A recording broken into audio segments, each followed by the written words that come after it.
The Bogosity Podcast, early and ad-free. Become a subscriber at Patreon, Subscribestar, or Discord. Use the links at donate.bogosity.tv. Welcome to the Bogosity Podcast for the week of April 26, 2026. The podcast that takes you home tonight.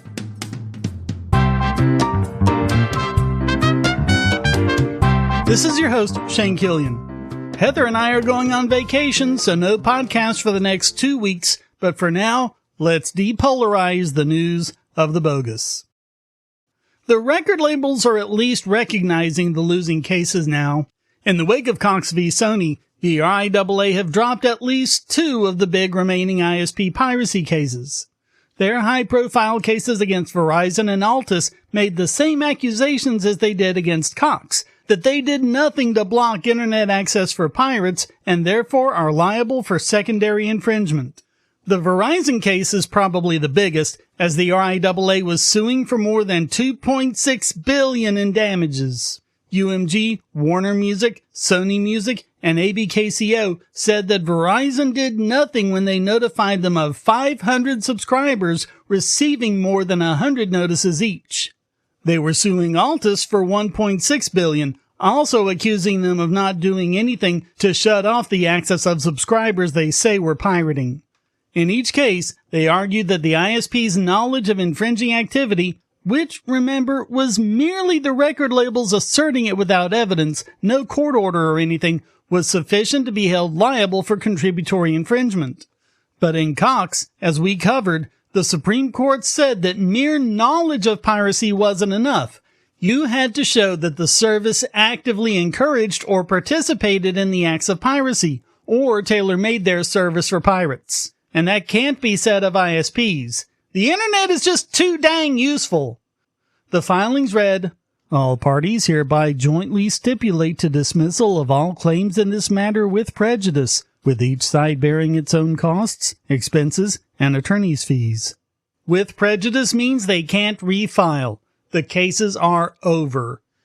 As we predicted, Cox is going to have major reverberations. X-Corp has already cited Cox to dismiss the music publisher's lawsuit against them, the one Elon Musk described as weaponized DMCA.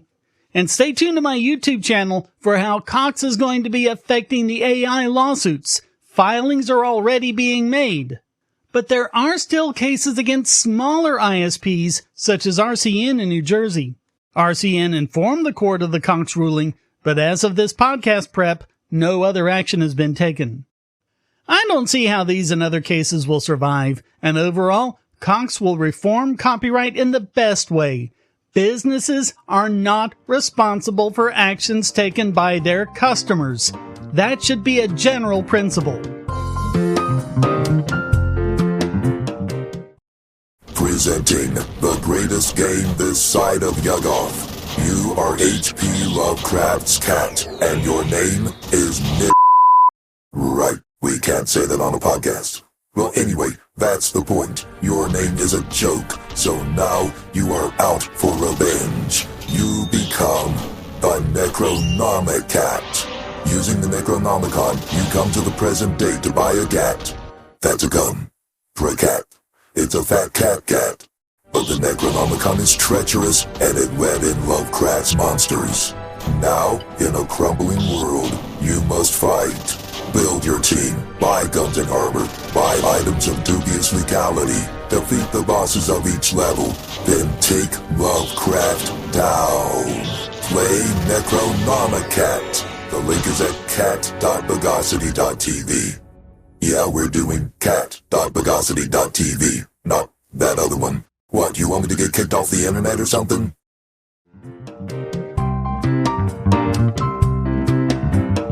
So now we have some inside information from a Disney engineer who has now left the company. Josh Dawes, whose claim to fame is making the princess quiz that made its way into Ralph Breaks the Internet, was part of a layoff of 1,000 employees. So he posted on X, I was just laid off from the Walt Disney Company after 12.5 years with the company. Ask me anything. And the questions poured in. He promised he wouldn't dump on the company, since he said it was a great experience overall and he would miss it. But he did reveal a lot about the politics of the company. He said that the far-left people pushing an agenda were a, quote, very small and vocal minority of the company. Most folks just want to make cool stuff. When asked if people ruin Star Wars on purpose, he replied, nah, no one wants to make crap.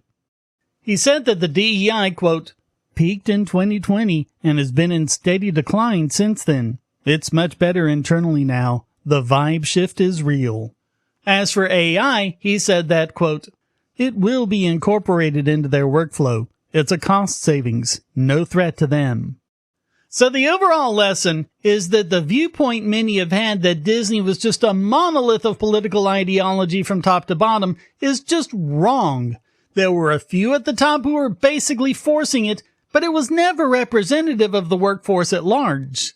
So hopefully his cautious optimism will pan out as the ideologues back off and the creatives get more control.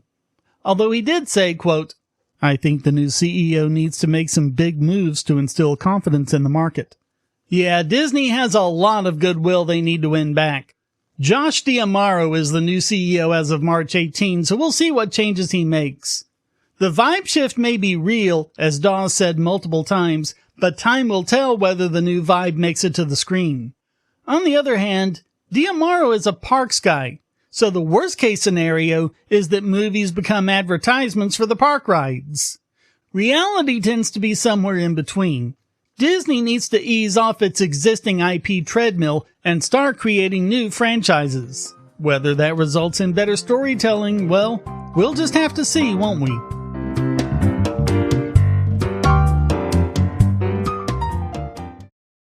I'm brother Ezekiel, and I know how naughty thou hast been. So naughty, thou needst a VPN. Hide thy iniquity from prying eyes, and make sure the liturgical authorities remain ignorant. Take thy browser to vpn.bogosity.tv to get BoxPN. At $6.36 a month, a price only the most penurious would balk at, thou shalt have unlimited high-speed connections to servers all over the globe. And they don't log connections. Thy privacy is assured. That should please you sinners. Just remember, the Lord sees all. When traveling, make it look like thou art still home. At home, ensure the elders at your ISP don't take out their judgment with traffic shaping and DMCA notices. Up to 5 devices can connect at once, almost one for every deadly sin. Keep thy sins private. Go to vpn.bogosity.tv.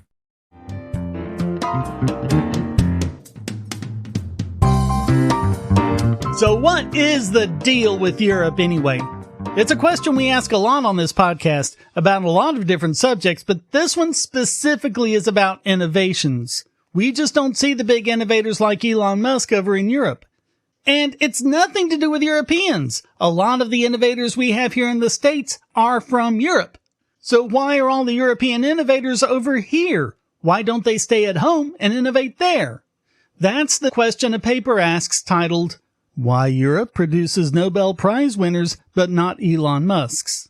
It's not about talent or knowledge. Europe has that. So there must be something systematic that stops all of this talent and science from being converted into world-changing organizations. The statistics are troubling. Overall, Europe has a per capita GDP that's 30% lower than the US, and that gap is widening. Although they produce tons of research, they only have 1/6 the venture capital of the US. Post-pandemic, labor productivity only grew 0.9% in the EU compared to 6.7% in the US. In the last 50 years, only 2 EU companies hit $100 billion, Spotify and BioNTech, and both of them were listed on US exchanges. The authors wrote, Europe is a laboratory with no loading dock. The research gets done, the papers get published, the patents get filed, but the products do not ship, the companies do not scale, and the commercial value walks out the door. The investment money should be there, given that Europeans save a lot, much more than Americans. But unlike America, savings don't translate into investments. In other words, banks aren't willing to take the risks with their assets. Because fundamentally, the issue is that Europe is built on a system optimized for stability, not risk. Constraints all over Europe and all through their financial and economic policy is about not taking risks, not moving too fast. Compared to the US's attitude among its top entrepreneurs of move fast and break things. That means that annuities and other funds barely touch venture capital, and late-stage funding is barely scarce. So startups grow a bit and then hit the ceiling. So they go, well, I guess it's time to move to the US. But even more than risk avoidance, it's almost like they punish risk takers. They tax stocks like income before you even cash out. Failure has legal consequences. Movement is tied up in bureaucratic red tape. That's actually verified by the exceptions, the places where Europe dominates, such as luxury items, aerospace, or pharmaceuticals. Those industries have a much lower risk profile. Here's an interesting thing about the paper I couldn't help noticing. In several places, they say regulation isn't the problem, and yet a lot of what they're describing is problems that stem directly from regulation. That's a core bottleneck, especially in new, fast-moving sectors like EVs, AI, and autonomy. Let's look at Tesla's full self-driving as an example. With its enormous safety record, it's now available in the US, Canada, Mexico, Puerto Rico, Australia, New Zealand, South Korea, and even China. And yet, Musk and his company have hit a wall trying to get it introduced into Europe, where only just this week it's now approved in the Netherlands. That came after 18 months of intense testing and regulatory approvals. Even after that, they're still no closer to approvals EU-wide. But think about it. Where would FSD be without all those years of millions of Tesla drivers using it and sending updates back to Tesla? Without the real-world miles, how do you even get to the point where you can pass the safety ratings in Europe? If every country had Europe's regulatory structure, new innovations like FSD likely wouldn't happen at all. AI is another example. Even though it's a fledgling industry, Europe once again has decided to pass the AI Act and confine the shape it will take for the foreseeable future. But AI is moving insanely fast, and today's models don't fit neatly into categories. So that leads to massive uncertainty in the market because AI companies can't predict how their models will shift categories in the next 12 months. That's especially oppressive for the small open source projects. All it'll do is entrench big tech in the EU even further. AI innovates through rapid development, user feedback, and constant iteration. But in the EU, each and every step requires legal review and compliance checks. We see the same kind of things with the banking and financial regulations. It's not that banks are unwilling to take risks with their money, it's that regulations actively prevent them. So instead of not being an issue, it seems that, by their own data, regulation is the hub of the very system they're complaining about. Not that regulatory reform alone would fix everything, but if you want to know why the system is the way it is, look at the incentive structure. And if you want to know what the incentive structure is, look at regulations. The example they conclude with is Mira Murati, an Albanian educated in Europe, but now in America running Thinking Machines Lab with a valuation of $12 billion in a little over a year. She just had to move to America to do it. They conclude, Europe has done harder things, but capability is not the same as will. The next Mira Murati is 16 years old right now, learning calculus. She is good at it. In 5 years, she will choose where to build her life and her company. By then, the reforms proposed here will either be operational, or they will be another set of ambitions that Europe announced and did not deliver. When the problem is this precisely described, there is no excuse for leaving it unsolved, rule maker or rule taker. The evidence is assembled. That roadmap is drawn. That choice is Europe's. But if massively reforming Europe's obstructionist regulatory system isn't part of that, then sorry, it's just not going to work.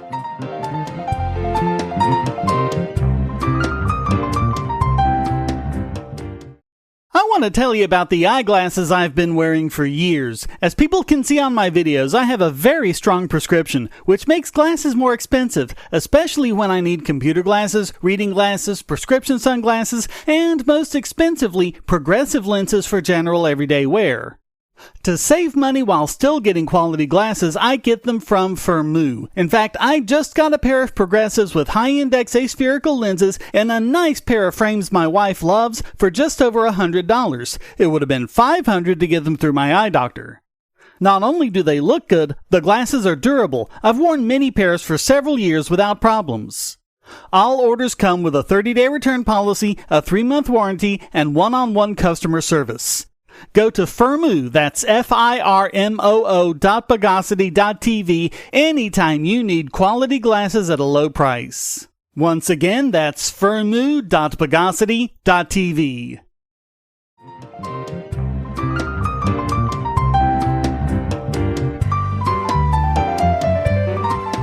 And now it's time to unicornuate this week's biggest bogon emitter. One organization we've covered a lot is the Southern Poverty Law Center. Ostensibly made to oppose hate groups, they really just seem to be a hit list of anyone who's in opposition to their statist ideology. We've covered a lot of the completely harmless people and organizations that have been targeted by them. It's absolutely shameful. Now, the Justice Department has announced that they have indicted the SPLC for secretly funneling more than $3 million in funds to members of white supremacist and extremist groups, the very ones they've claimed to oppose. According to the grand jury indictment in Montgomery, Alabama, the group had been secretly funding groups like the Ku Klux Klan, the Aryan Nations, and the National Socialist Party of America. They charged them with 11 counts of wire fraud, false statements to a federally insured bank, and conspiracy to commit concealment money laundering.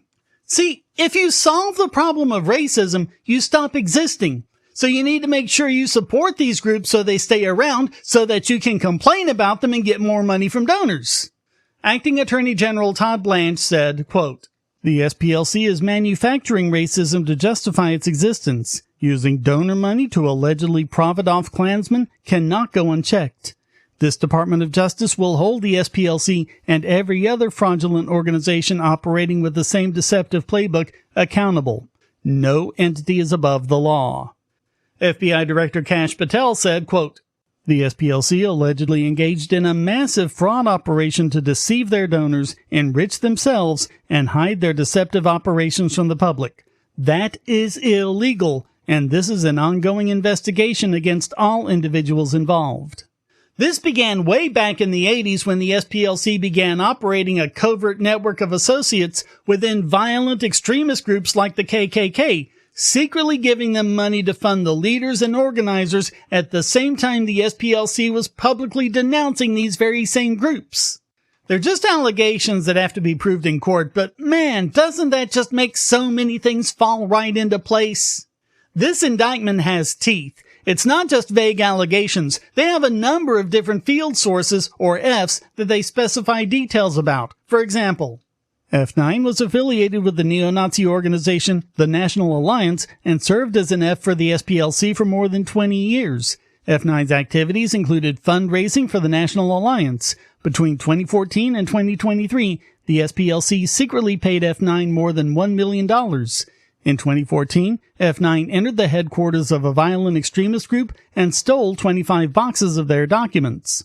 F9 coordinated payment for the copying of the materials with a high-level SPLC employee who had knowledge the documents had been stolen. The original stolen materials were returned to the violent extremist group and a second illegal entry by F9. Thereafter, the high-level SPLC employee utilized the documents, in part, as the basis for a story published on the SPLC's Hate Watch website and authored by the employee. Another F, F39, was blamed for the theft and was paid approximately $6,000 by the SPLC to falsely take responsibility for the theft. One is very telling. F37 was a member of the online leadership chat group that planned the 2017 Unite the Right event in Charlottesville, Virginia, and attended the event at the direction of the SPLC. F37 made racist postings under the supervision of the SPLC and helped coordinate transportation to the event for several attendees. Between 2015 and 2023, the SPLC secretly paid F-37 more than $270,000. There are 8 such detailed stories, and as we've explained in past stories, details like that are how you can help filter out genuine stories from rumors and conspiracy theories. They also list details of fictitious entities the SPLC created to open bank accounts to move money through, entities that weren't incorporated, had no employees, and conducted no actual business. Now, if you had actual defenses of their behavior, you wouldn't see fit to lie about them. But the New York Times, who for decades has given the SPLC credence and credibility, saw fit to make this the subheading of their story on the matter. Republicans have accused the Southern Poverty Law Center, best known for investigating hate groups, of unfairly targeting conservative and Christian organizations.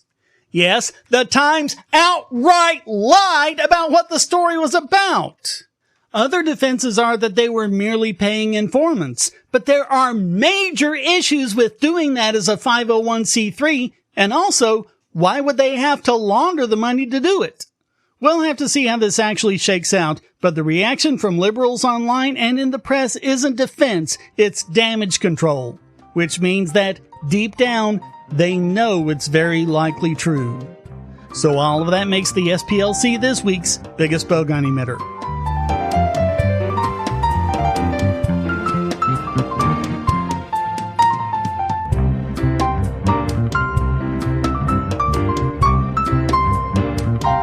And now let's interspectrophotophoricize this week's Idiot Extraordinaire.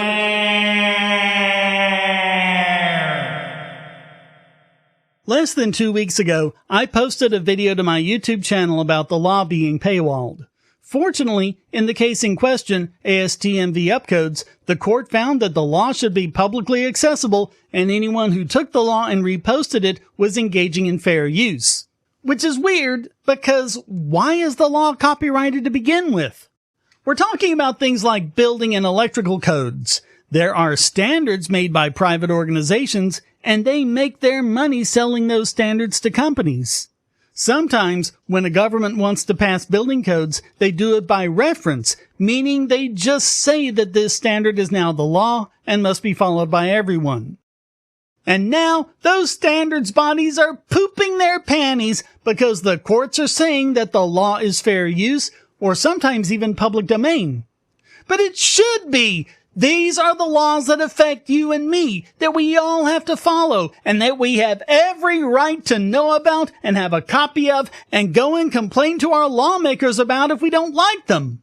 So in response to this and other court decisions, these companies lobbied Congress to create the Pro-Codes Act, which purports to be about protecting and enhancing public access to codes, but is really about preserving their copyrights. And you can hear all about it in the committee meeting they held this week.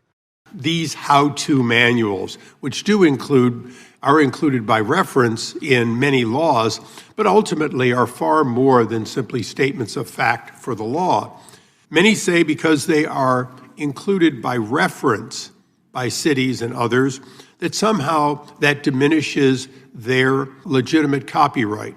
It's not that it diminishes their copyright, it's that the law should be public domain. There are those who will argue that if once something is fact and everyone knows it, it's not copyrightable. Yeah, including the Supreme Court. For those like me who love to cook, does that mean that when Betty Crocker tells you how to make cookies and she gives a set of ingredients, that somehow the Betty Crocker book should not be copyrighted? Yes, that's exactly what it means. The copyrightable aspects of a cookbook, as long established by the courts, are things like the layout, pictures, accompanying copy, etc. But the ingredients and instructions themselves are fact-based and not copyrightable. Gotta love it when their own analogies expose their incredible ignorance. Some point to the Supreme Court's Georgia versus publicresource.org decision and say, quote, that no one owns the law. They were actually quoting Wheaton v. Peters from 1834 when they said that. And they were quoting Nash v. Lathrop from 1886 when they said, quote, the animating principle behind this rule is that no one can own the law. Every citizen is presumed to know the law, and it needs no argument to show that all should have free access to its contents. This is an old, long-standing principle. That is being threatened by the Pro-Codes Act. Others point out that SDOs fund their work by selling their copyrighted material to experts. Multiple circuit court decisions have found that publication of codes incorporated by reference is fair use. So if we want to ensure that SDOs retain their copyright, legislation is necessary. Oh, shut up, Hank. Why are you even still in Congress? You remember Hank Johnson, right? He's the one who said that if Guam's population grew too high, the island would be in danger of capsizing. He's as stupid as they come. Let's listen to one of their 3 industry mouthpieces they brought in to lob softball questions to. This first one is James Pauley, President and CEO of the National Fire Protection Association. The need for this system, it's accelerating. From devastating wildfires to new risk from lithium-ion batteries, the NFPA is developing standards to address challenges that didn't exist just 10 years ago. Yep, it's all fear-mongering from the word go. If we don't give up our full public domain access to the law, we'll all be killed by wildfires and exploding batteries. Think I'm exaggerating? Just listen. If you take away copyright protection, the funding disappears, and with it, the system that has made Americans safer for more than a century. That's where the Pro-Codes Act comes in. This bipartisan bill reaffirms the copyright protections for standards incorporated by reference while promoting transparency for the public. Yeah, I think we all know what transparency means. We get read-only access to heavily redacted PDFs that we can't even search. And if you so much as make a copy of it, you're infringing! Because remember, what they're opposing is the courts considering the republication of the law not public domain, but fair use. Fair use is what they're complaining about, and fair use is what they want to eliminate. But codes and standards are not the law. Unless they're passed into law, which is exactly the case we're talking about. The current system is like a dam, and the court decisions are putting cracks in that dam. And those of us downstream, right now, it's just our feet that are wet. But if Congress waits for the dam to break, we can't come back from this. You know, it occurs to me that when it comes to the law that people and businesses have to follow, how you stay afloat as a business is not our problem. Every year, the standards that NFPA and organizations like us develop prevent tragedies that no one will ever hear about. Fires that don't start, buildings that don't collapse, families that come home safe. That's what we stand to lose if Congress doesn't act. All right, enough of that crap. They did have a 4th witness who was a voice of reason. It was supposed to be 2 for and 2 against, but it really wasn't. Jonathan Band, principal of Policy Bandwidth, a law firm specializing in IP and internet policy, made no bones about it. Pro-Codes is unconstitutional. Allowing a private entity exclusive ownership of the law would run contrary to the rights of free expression and due process. But this public access requirement is insufficient to cure the bill's constitutional infirmity. The bill does not require the full text of the public access version to be searchable, downloadable, or reproducible. Also, the Act would codify existing restrictive practices of SDOs that require users to create an account and agree to terms of service in order to access the material online. And remember, that's to access the laws that affect the lives of you and me. The basic premise of Pro-Codes is that without the incentive provided by copyright, SDOs would not undertake the costly standard development process. This premise is incorrect. In the vast majority of cases, industry participants have an economic incentive to participate in the development of standards. Often, SDOs lobby government entities to adopt their standards as law. In the absence of copyright protection, SDOs would still develop standards and then request government entities to adopt them as regulations. But he wasn't just explaining why it was bad. He came in with his own solution. Direct incorporation is a better way to address this issue. IBR is an analog-era solution that was necessary when voluminous standards were available only in printed publications that were expensive to produce. Now that standards can be made available digitally, it would be more efficient and effective to require government agencies to incorporate standards directly into codes. Yeah, and that way they'd just be available on your state's website. But they don't want a solution, they just want their copyrights. So I guess the thing to do now is fearmonger about AI. AI, forcing people to put their standards on the web under the Anthropic decision, gives the agent the ability to read it and exposes us to all kinds of AI dangers, right? So if the law is publicly available, then the AIs will find it. And that's bad because, right? Yeah, I think you need to be more explicit in step 2. By the way, speaking of Anthropic, check out this bit from the bill's author, Deborah Ross. Well, AI is wonderful when it produces a public good. But when you're going to make money off of it, no can do. And that's why Anthropic lost its lawsuit. Anthropic has not lost any of its lawsuits, you lying sack of shit! In fact, they won hands down that exactly that, taking public information and making money off of it, was absolutely fair use, quote, spectacularly so. Sorry, let me pop a blood pressure pill. Listen to ISO while I do. I'll go back to Napster. You know, in Napster, the recording industry didn't have to prove they were going out of business, although they sometimes alleged that it would kill them. They only had to show a violation of the copyright. Right, but the difference here is we're talking about the law. No, wait a second. We already went through this in detail. Yeah, don't pester us with facts, band. The only other expression in opposition was from Zoe Lofgren. The Supreme Court in Georgia v. Pro found that this is fair use. Justice Roberts said no one can own the law. Justice Thomas said statutes and regulations cannot be copyrighted.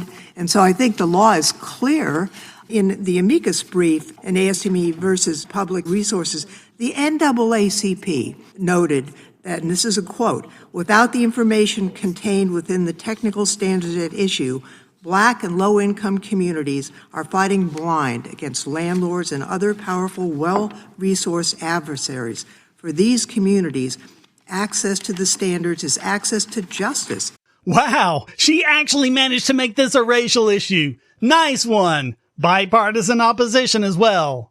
But yes, this is favoring powerful companies against the average citizens. Yes, it absolutely would create a two-tier system, at least a two-tier system, because the reading rooms that the SDOs have established and that this legislation would in essence bless typically involve access that just doesn't make sense in 2026. Correct. The fact that these standards, you can't download them, you can't cut and paste them, makes it much, much more difficult to use. So just having a PDF online really is not access.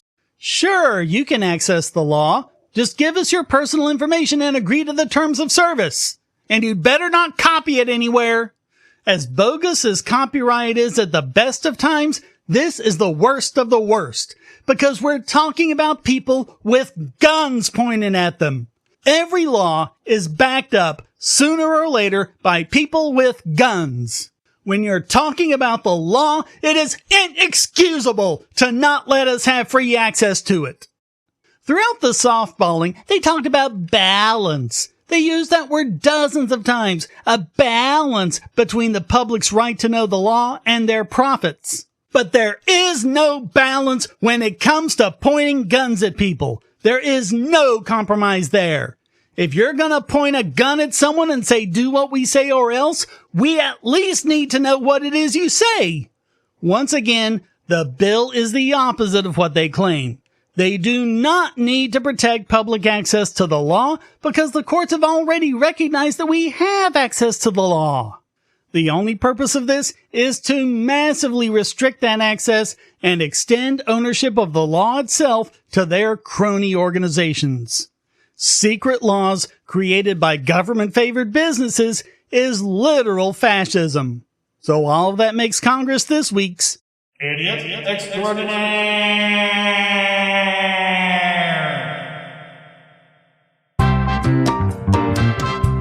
Well, that wraps up this Looks Like I Picked the Wrong Week to Quit Smoking edition of the Bogosity podcast. I hope you enjoyed it. If you did, please go to donate.bogosity.tv for several ways to support and discord.bogosity.tv to join the discussion.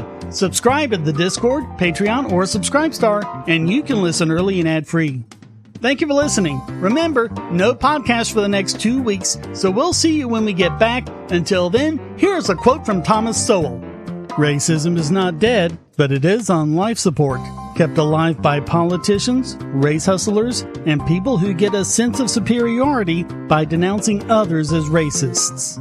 The Bogosity podcast is licensed under Creative Commons Attribution Non-Commercial No Derivatives 4.0 International License.